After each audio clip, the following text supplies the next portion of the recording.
1957 में जो कानून बना, हमारे यहाँ अबरख नगरी जाना जाता है नहीं बल्कि अबरख नगरी है। आज भी हमारे यहाँ काफ़ी मात्रा में अबरख है ज़मीन के नीचे, लेकिन 1980 में फॉरेस्ट कंजर्वेशन एक्ट बना, जिसको जंगल को सेंचुरी में डाल दिया गया और मामला हुआ कि अबरख निकालना बंद हो गया।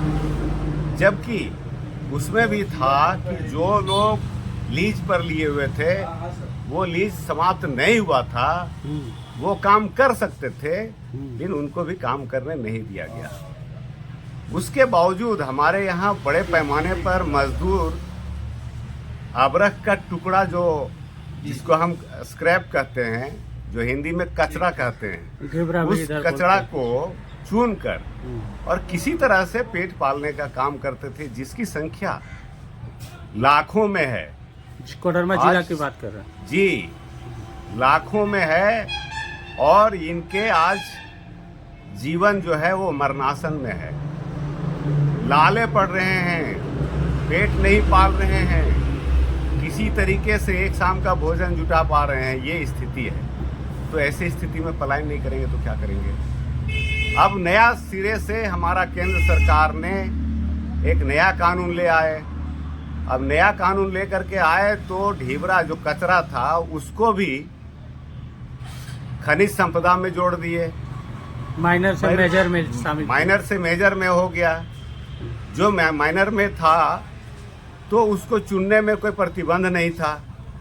ऐसे तो सेंचुरी जंगल में किसी को जूता पहन करके जाने का या कोई लोहा का सामान लेकर के जाने का, पत्ता तोड़ने का अधिकार नहीं है।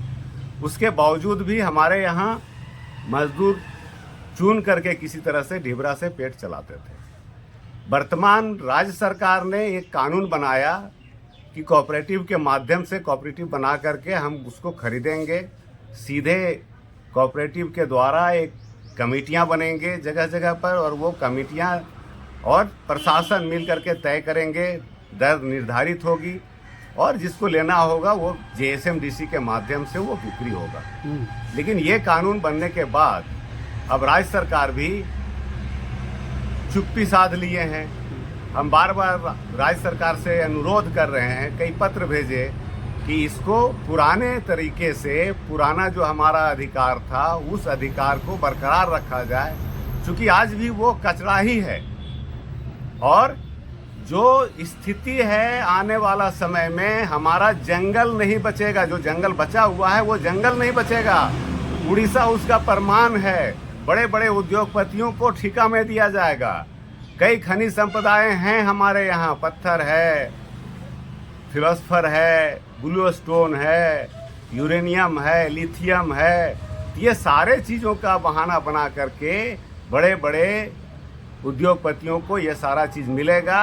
जंगल काटे जाएंगे, उजाड़े जाएंगे। उसका प्रमाण है हमारा बांझेडी का पावर प्लांट में जब एस्पॉन्ड बनाने का बात था तो 1500 लगभग पेड़ काटे गए, जिंदा पेड़ काटे गए बिना परमिशन का।